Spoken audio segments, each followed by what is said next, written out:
clean, nuclear-free state or country than President Saddam Hussein. Here is white Iran and Iran is white. But first Iran must come clean.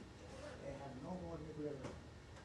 And that's what the president is focusing on his trip during the summit in the Hague, Netherlands.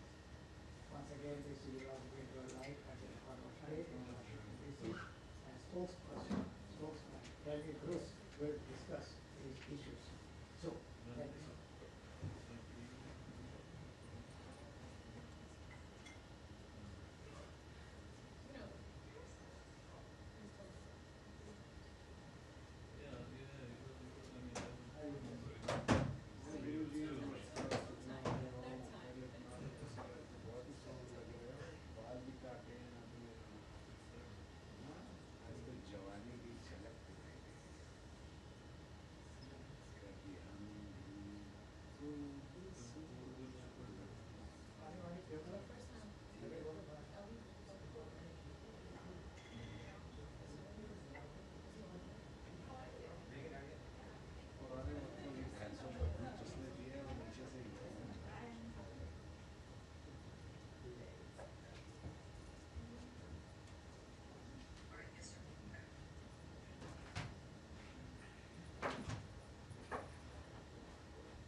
But I liked your Christmas suit the best. I have pictures of it. Showed you the picture. Yes.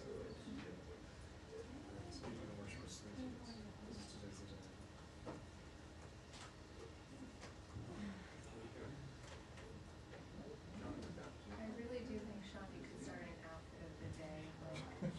I think we should have Sean's outfit of the day. Yeah, exactly. The State Department stylist. You and Matt could compete, but I don't think Well. Matt's in the game. No, that's something I would not. I can't, I couldn't win. Did anyone go to Naval? Especially considering it would be a one-day trip. With the half of the day. Keep the engines I kind of wondered if it was Navy. Instead we're all baking and easy. Excuse me.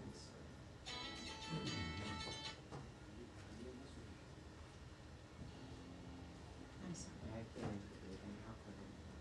Thanks, bye.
Thank you, ma'am.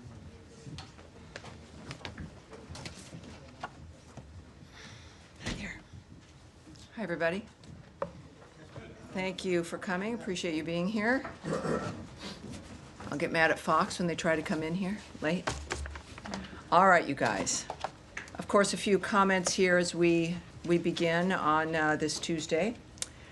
The past few days have proven that President Trump means what he says. America can be proud that we have a president who puts America first and is a peacemaker. As he said on his Truth Social, both Israel and Iran wanted to stop the war equally.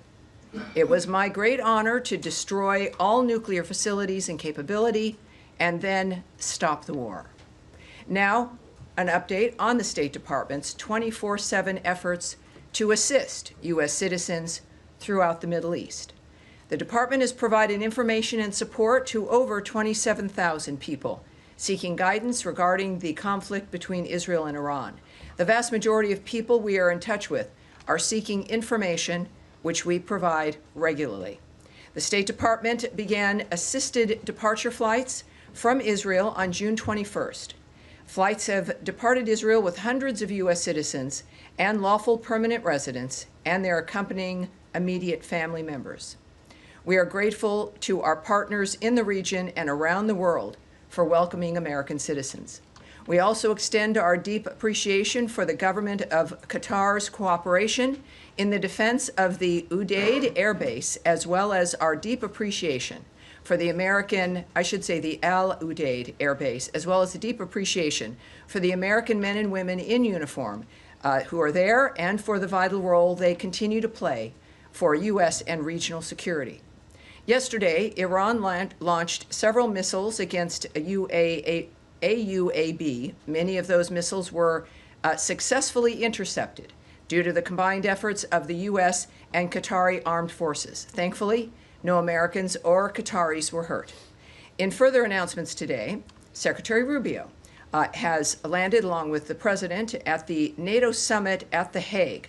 As the Secretary has noted, under President Trump's decisive leadership, we're driving historic change at NATO. Also this week, the United States will participate in the 55th Organization of American States General Assembly in Antigua and Barbuda, where we will engage with regional partners to advance our shared goals to make for a safer, stronger, and more prosperous hemisphere.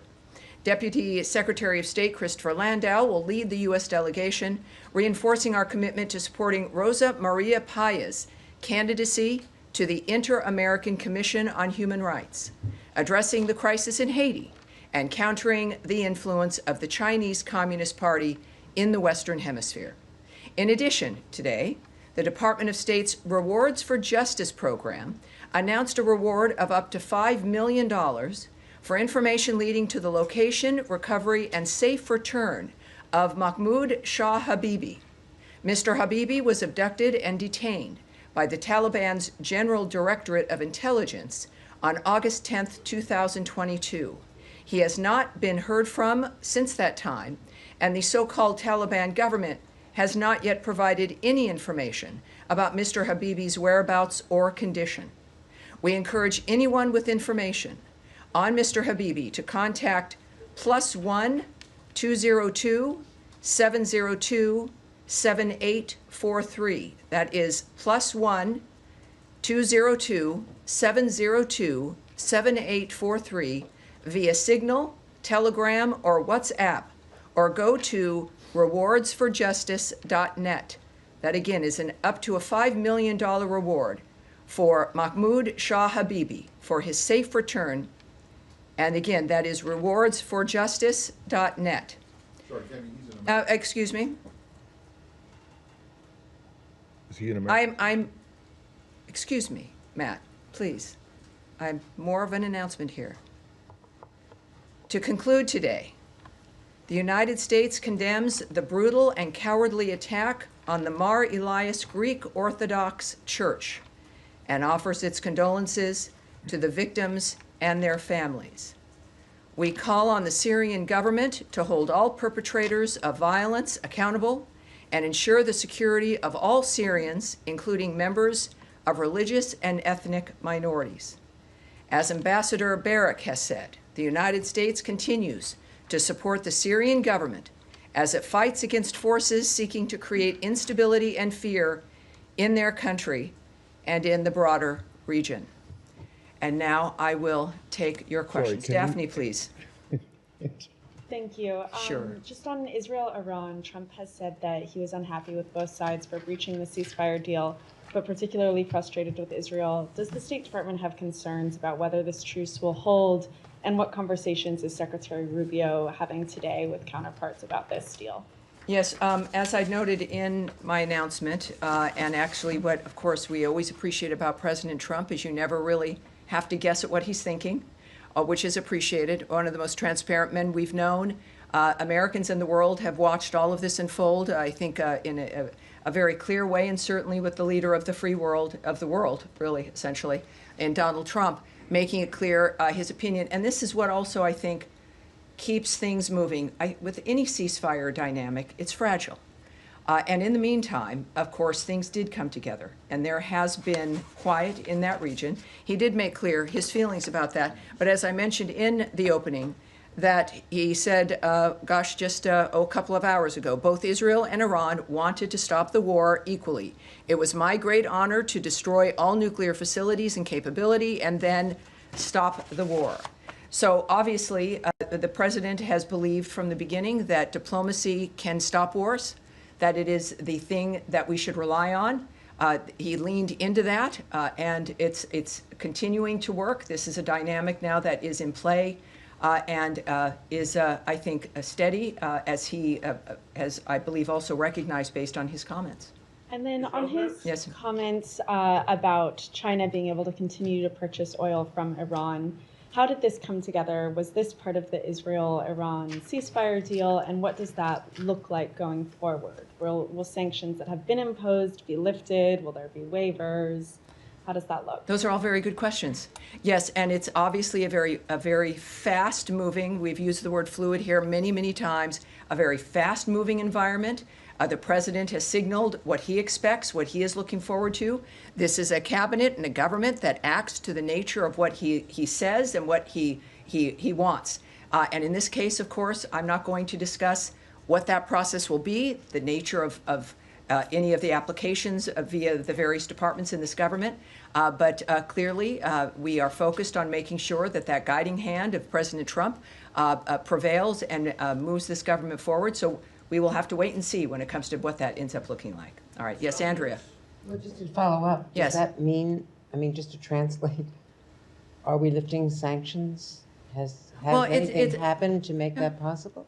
I'm not follow-up. going to get ahead of the president or try to guess at what his strategy will be, but it will be one that will benefit this country, and that, again, he's very clear. I think the difference is, obviously, sometimes you don't hear ahead of time about the trajectory of a president. With President Trump, he speaks honestly with us. So I would suggest to not translate, to not speculate or guess, but to watch, because things happen quickly, and I think we'll find out sooner than later. Yes, ma'am, one more. Quick follow-up on something. You quoted the president as saying, "It was my great honor to destroy all nuclear facilities to stop the war." As far as we know, the bomb damage assessment has not been done. The Joint Chiefs Chairman was talking about how long it might take.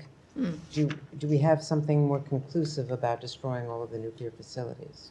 Well, a conclusive comment for me would be coming from the President of the United States. I have great admiration for you, Andrea Mitchell, but I think he might know more than you do at this point, more than I, more than any one of us here. At the same time, obviously, the information that we receive, that the American people receive, which will be public, will take some time. But President Trump has indicated his pleasure at the success of that raid, which obviously was very limited in scope. And that's a very good point, I think, at when it comes to the nature of what's occurred, and I'm pleased that the president is pleased. Sean Tandon. Sure. Could I pursue that? I mean, another comment from the president this morning, he was saying that basically stop the bombs was the message that he sent to the Israelis.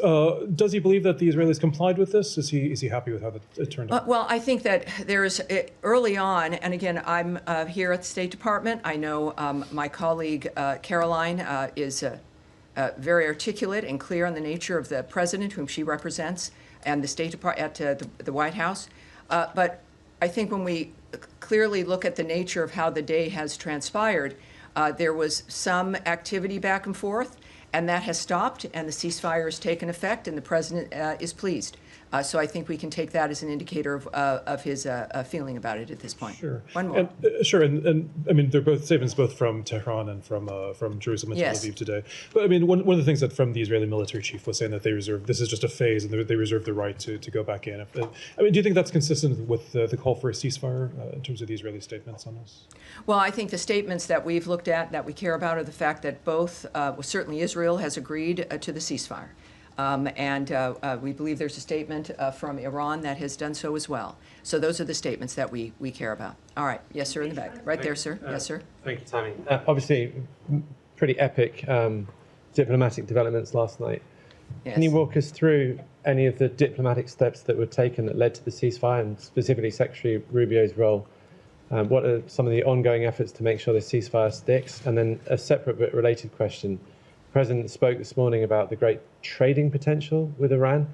Does this administration envision a broader rapprochement with Tehran that could lead to diplomatic ties being established, even the embassy being reopened? Well, on both those issues, I can't speak directly to them, but I can say a few things in that certainly I wasn't there. The Secretary of State was in a dynamic with the President that is a private dynamic as that team was addressing a war and the nature of how to stop it. So I can't speak to how that transpired or the decisions that were made, but obviously a successful evening, successful aftermath when it comes also to a very quick ceasefire. In the meantime, for your other question, which was, remind me again your second question? Well, President Trump this morning spoke a little bit about the potential for trade with Iran. Oh, the trade question. I was asking more about the Yes, potential obviously, rapprochement. again, while I can't speak obviously to the choices President Trump will make, what we do all know is that he is a businessman. Americans appreciate that about him, the nature of how he looks at the issue of national security and safety. And he has in the past addressed the issue of relationships with this country, keep other nations secure, that we are a good friend to have, that a friendship with the United States assists and helps facilitate the natural national security of another nation.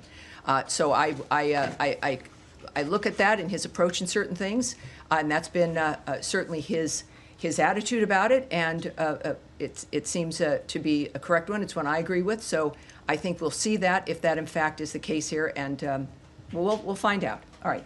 Yes, ma'am.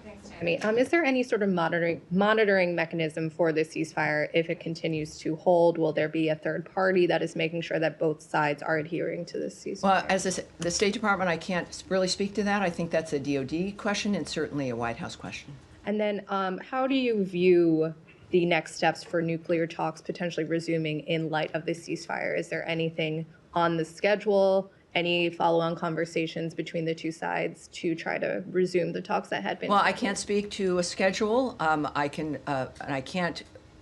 going to guess or speculate about when something might happen. What we do know, and President Trump throughout this process had been tweeting about the fact that this would be a good time for negotiations to renew, for these talks to renew. Of course, with some disappointment that it got to this point. He has been committed to diplomacy and to discussions. Obviously, he's displayed that for these last 5 months, and I would think that has not changed. So the commitment, not just from President Trump, but also from Secretary Rubio, to minimize the need and go out of your way for the need to not engage militarily, is clearly a hallmark for him and his view of national security and foreign policy, as it is for Secretary Rubio, and I would expect that approach and that commitment to remain the same. Impeachment?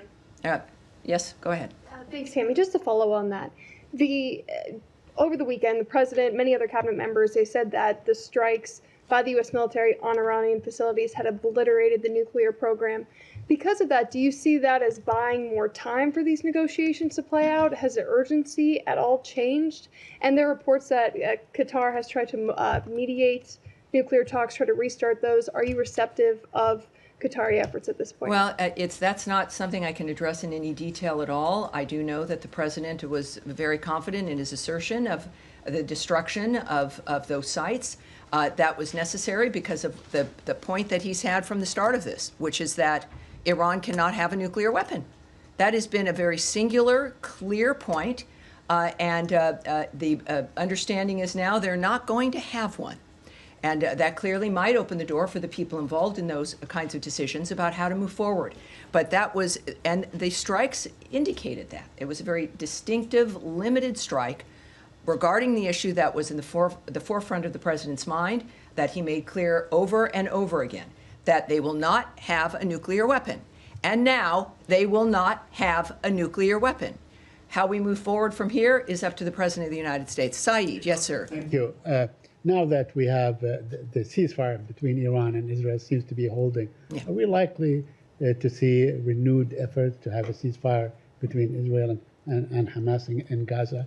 I mean, just for figures, Tammy, maybe 400 people got killed in the exchanges between Israel and Iran. In the same period, like 700 Palestinians have died, many of them at the aid distribution center. Yeah, this is why, and we are reminded about why the ceasefire efforts are important. It is a reminder about why the president, and why we're lucky for President Trump to be our president and for Secretary Rubio to be focusing on changing the status quo on this planet and changing the old dynamic of wanting new ideas. That's been his hallmark from the start, and that has not changed. What we can say, and just as a reminder, Saeed, there is a deal on the table. Hamas must stop acting recklessly and accept it. As Special Envoy Witkoff has said, Hamas's recent response to the offer was totally unacceptable and only takes us backward. It hasn't been that long, right? A lot of stuff is happening in a short period of time. But the fact of the matter is that we've never stopped working for a ceasefire in the Gaza Strip. We've never stopped wanting that to end, to get us out of that repetition of something that has certainly made the first victims, the people of the Gaza Strip, and then everyone else. It's a reflection of what needs to end and what has been the problem. President Trump has made clear to, in this case, Hamas specifically, that they will face consequences if they continue to hold hostages, which they do, including those who have already passed away and those who are still living. Hamas has rejected repeated ceasefire proposals and therefore bears sole responsibility for how this is continuing. Saeed, if you have a chance, I don't know if you do in your work, to pose the same question to Hamas. It would be, you could, I hope you might be asking them. I'll do it through my articles. Right. No direct communication. All right. Yes, sir, there in the middle here. Yep. Thank you very much. President Trump has long said that Iran should not have nuclear weapons. That is correct. That is clear. Do you think it is important for Iran to change its foreign policy because the U.S. always says it is the biggest state sponsor of terrorism and destabilizing region? I obviously can't speak to what's in the mind of the so-called leadership of Iran. I do know that the future of Iran is in the hands of the Iranian people. And whether or not certain individuals change their approach or belief, I think what has happened, the whole world has noted that the world has changed and that nothing will be the same. And how that plays out, we are very lucky that we have President Donald Trump, Secretary of State Marco Rubio, and a cabinet that is united in the nature of what we're trying to do for the next 3.5 years. One more. Yes, sir. One more. And Please. Kurdistan regional government leadership and strongly welcome President Trump's statement about peace. Do you want to comment on it? Well, no, there's again, things are happening and moving along so quickly. Obviously, everything in that region, in the Middle East, has changed. And we will have to see where those who are leading this charge and this change, again, the American leadership here with Trump, Rubio, and J.D. Vance, of course, just strong leadership across the board. We're very lucky, as we've seen also with Secretary of Defense Pete Hegseth. We are very early in this administration. Think about it. We are in the middle of June, and we've seen the results now of men and women who are focused. So we'll see for the Kurds and others as well. Yes, sir. Thank you, Tammy. 2 questions for you. Number one, especially considering the Secretary is now at NATO. Yes. Does the Secretary feel like European allies had America's back to the extent that they should in this Iranian operation? I'm not talking about militarily, but from a general support standpoint, beyond just platitudes of concern about the Iranian nuclear program, do you feel like you got backing from Europe on this? Well, I'm not going to comment or speculate on the feelings or assessments of our partners in any kind of dynamic. That's between them. It's about the leaders of the world. Right now, what I can tell you is that President Trump and Secretary Rubio are right there in The Hague at NATO for conversations with our partners throughout Europe. And I think that everyone expects that to be very successful. It's going to be a very exciting time. It's a perfect time for those conversations to be had. I'm not going to speculate on the nature of those any conversations or, again, speculate on the feelings of people either. Second question for you. Yes, sir. In terms of regime change in Iran, the initial message coming out of the administration was, we're not after regime change, we're after the nuclear weapons program. Then the president remarked today, regime change is not a good idea because of the chaos that it would cause. So what is the administration, specifically the State Department's message here to Iranians who are suffering under the oppression of the regime? How do they move forward, and does America have their back, considering the president said regime change is not a good idea right now? Well, again, that's in the perspective certainly of the president and what his actions, he feels what actions are important, what our intentions were. It was very clear from the start, from the very beginning. For years, the president has spoken about the problem of Iran and how they can't have a nuclear weapon. This is not a new idea, and it's certainly a globally held idea. But we've said here at the State Department repeatedly in a number of different dynamics that the fates of countries belong in the hands of the people in those countries. That is the overriding general message of the Marco Rubio State Department. It is the kind of thing that when we think about, not just democracy, but the nature of the decision of citizens to decide what kind of leadership they want. That is what our position is for certainly Iran and every other country on this planet. Yes, sir. Yeah, thank you, Tammy. 2 questions, one on Iran. Have you received any signals or message from Iran that they are willing to come back to the table? This first. And secondly, are you still sticking with the proposal that you sent to Iran, or you are open to discuss more broadly? Well, again, as we know, many things have changed in just the last few days. And so I won't speak to what messages may have been sent to Iran, which would have been, of course, to the White House and to if Secretary Rubio as the National Security Advisor. So I would ask you to check with the White House for that. On next Syria, one, yes. Yeah, on your opening remarks, you said that the United States is ready to help the Syrian government to fight against forces seeking to create instability. Would you elaborate that? What kind of support are you willing to offer to the Syrian interim government? Are you willing to help them or provide them military support? Well, I think already we know, of course, of the assignment as a special envoy of Ambassador Tom Barrack has been a very clear indicator of our commitment to helping Syria be able to be a functional and steady and stable government. He, of course, is the ambassador to Turkey, and our commitment through his work is about getting the structure, the stability of the government as functional. We also, of course, as you know, have lifted many of the sanctions to make it possible for other nations in that region to assist the new government also in becoming stronger and able to, in that region especially, deal with terrorist groups, especially deal with ISIS, and that is our commitment. So it is, I think, manifesting now very clearly, and Ambassador Barrack is there as our envoy in that regard, and it's a very exciting time with a lot of potential. Yes, sir. Yeah, yes, sir. In the gray suit there. Yes, sir. Thank you, Tammy.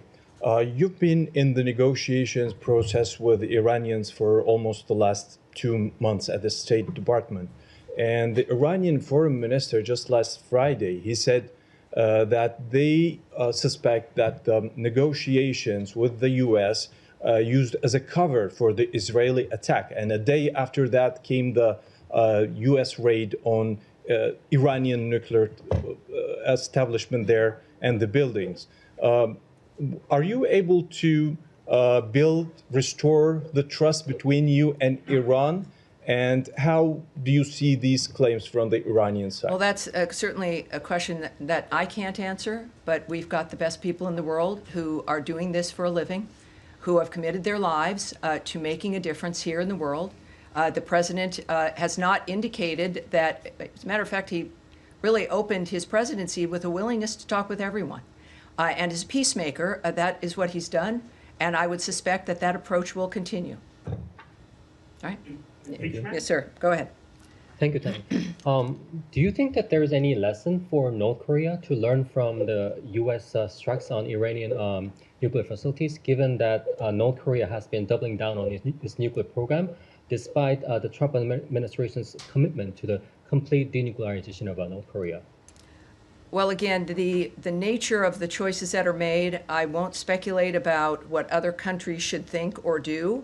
At the same time, President Trump, in his first term, made a significant outreach to North Korea.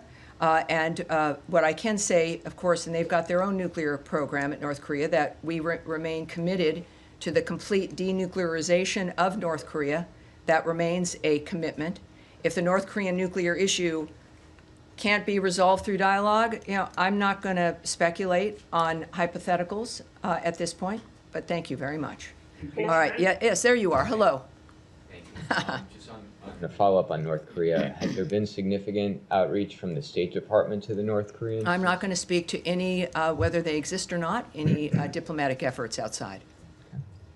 All right. All right. And yes, go ahead. Thank you, Tammy. I just wondered whether you have any further information on reports of a drone attack that happened to multiple Iraqi military sites early this morning, local time, Tuesday. Whether you know at all whether Iran was behind those drone attacks at all? I would suggest that the DoD might be the place that it might have an answer to that. Anything else? All right. Daphne? You're good? All right. And then, yes, go ahead, sir, at the end. About the material that was removed from those nuclear sites. There are satellite pictures of trucks lined out. Oh, nothing. I can tell you nothing. Just saving some time here. Yeah, I'm not going to speculate or discuss what may or may not have been removed from a particular site. Well, then can you tell us, based on what you do know, I mean, how many years? I can talk about the English royal family. I love them. Yes, How many years would this have knocked back the nuclear program, and could that have been avoided if the U.S. had remained in the JCPOA? You know, when it comes to what's happened with Iran, we can look back several decades about the nature of the choices that certain administrations made that helped facilitate the nature of the building of that program. Donald Trump inherited a world, he'd left a world that was at peace, and he inherited one that was tipping over. And so his commitment, and what we look at here right now, is recognizing the status of things and what needs to be done to fix them. And that's what we're focused on. All right. And Matt Lee, I have a feeling you might have a question. I vaguely remember that. Well, I did, but now it turns out that the you have a different one. I answered, so I do have a different one. Okay, good. But all I was trying to find out was whether you didn't mention it that this Mr. Habibi was an American, which it turns out that he is. But you know, has he been wrongfully determined to be wrongfully detained? We have determined that he has been disappeared, and that he has not been heard from, and that is why there's the rewards for justice. Is that he was taken. And he has not been heard from since. Okay. And we are hoping that this appeal may bring forward with up to $5 million. It makes a difference in everyone's lives. Sure it does. That we might get some information about him. Okay. Then just the other thing was you had been asked earlier and yesterday, I think, about this money that is apparently going to go to fund the Gaza Humanitarian Foundation. Have you been able to uncover anything about that? Well, here's what has always been the case with the Gaza Humanitarian Foundation. I now know that there's, I think it's close to 44 million meals that have been distributed, which is a pretty darn good record, and they continue now at 4 sites to distribute them.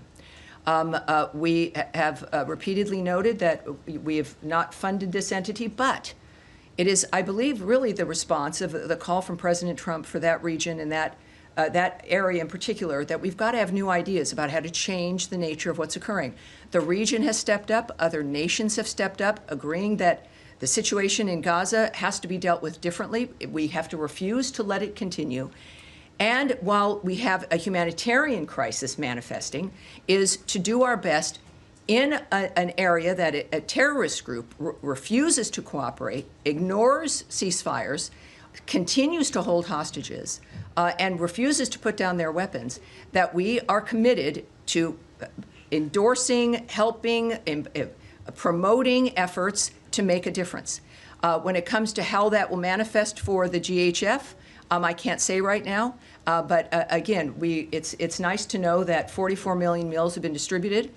That, like everything else for the last few days in the Middle East, everything has changed. How that manifests in the Gaza Strip is yet to be determined, but I'm sure we have another briefing on Thursday, and who knows, we'll have something new at that point as well. All right, yes, go ahead. And this will be Tammy, yes. This weekend, Keith Kellogg went to Belarus, and it secured the release of 14 political prisoners. Do you have any more details on those efforts? And did the Lukashenko regime get anything for releasing these prisoners, sanctions relief? I do have a few things I can say to you about that. And this is the condition of our world. This is a huge story, and it really is, comes up later, but it tells you the nature of what's transpiring. While in Minsk, the U.S. delegation led by General Keith Kellogg, Special Presidential Envoy for Ukraine, met with the leader of Belarus and his team. Special Envoy Kellogg discussed the Russia-Ukraine war and how President Trump is pushing hard to stop that war and end the killing. And Deputy Special Envoy John Cole led the discussions on U.S.-Belarus bilateral relations, which resulted in the release of 14 long-held political prisoners from Estonia, Japan, Latvia, Poland, Sweden, and Belarus. And that is the result of what you can do with diplomacy, with envoys, and with a commitment to peace and freedom for people around the world. And we are blessed to have President Trump as our president, the wisdom of the American people, and of course, Marco Rubio is our Secretary of State. We are 5 months in or so to this administration, and it's an honor to be here. Thank you, everyone. I'll see you on Thursday. Thank you.